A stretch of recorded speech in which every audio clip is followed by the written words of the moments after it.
Welcome. My name is Andrew Barron, and this is Well, It Depends, the podcast where I address financial decisions that can't be answered with a simple yes or no.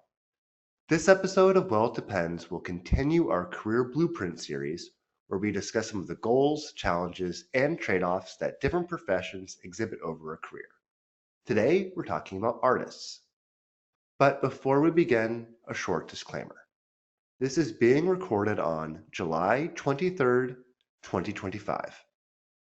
The contents of this podcast are strictly for informational purposes only, and nothing said should be taken as investment, tax, or legal advice.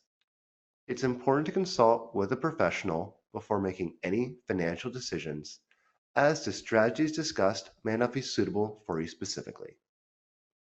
Getting into it. Today, we're talking about artists. If you're trying to make a living through creative expression, acting, painting, writing, music, or any of the performing arts, this episode's for you. Why do people choose this career?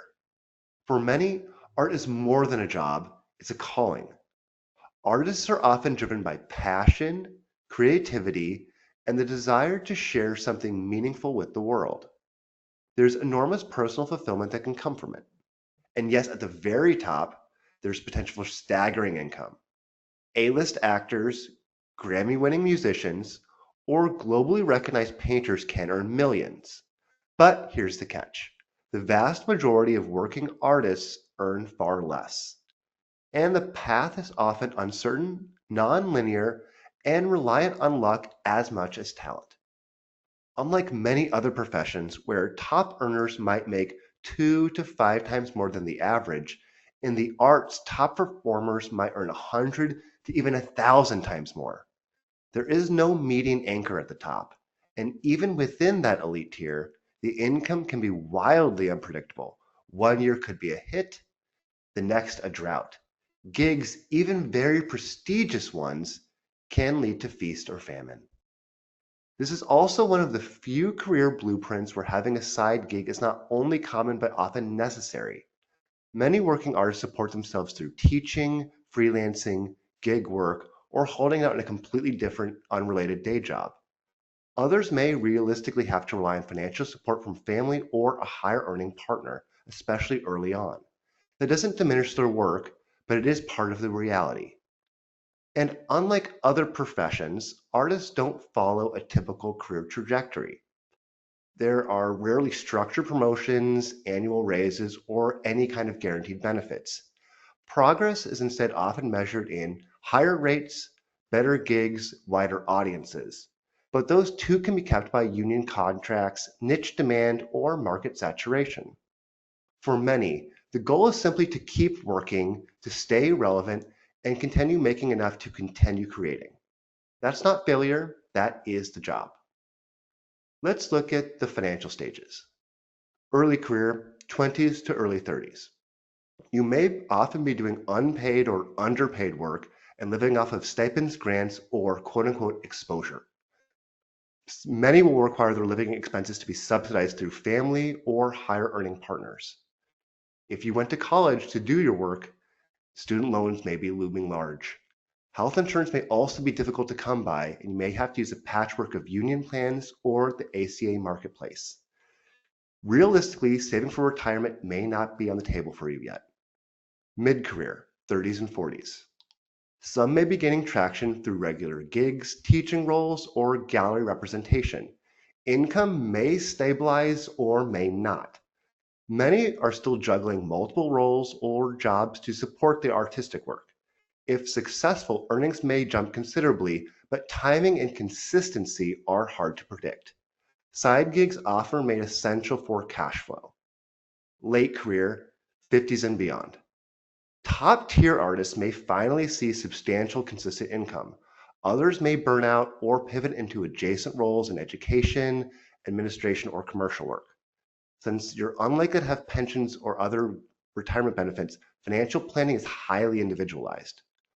Burnout or other physical limitations may reduce your ability to perform or produce. Many rely on savings they built during their higher earning years and continue to cobble together income. Let's go through some examples. Example 1. Olivia plays cello, freelancing for regional orchestras and studio gigs. In her 20s, she barely scrapes by, teaching private lessons and working as a barista. By 35, she has a steady rotation of gigs and a small teaching studio, but still no employer benefits. She contributes irregularly to an IRA and tries to build an emergency fund, knowing work could dry up quickly.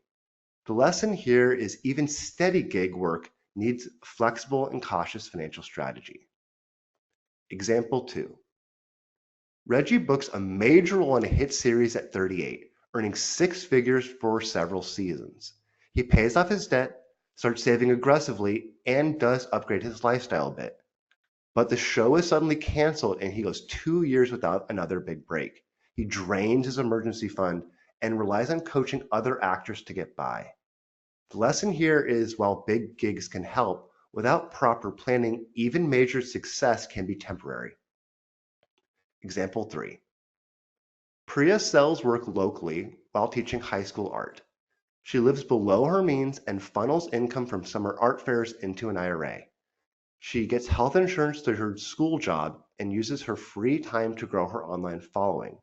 By age 55, she has a small pension from the school, a retirement portfolio, and enough passive income from print sales to scale back. The lesson here is pairing a stable job with creative work can often both give you security and growth in the arts. Key levers for artists. Budgeting is essential.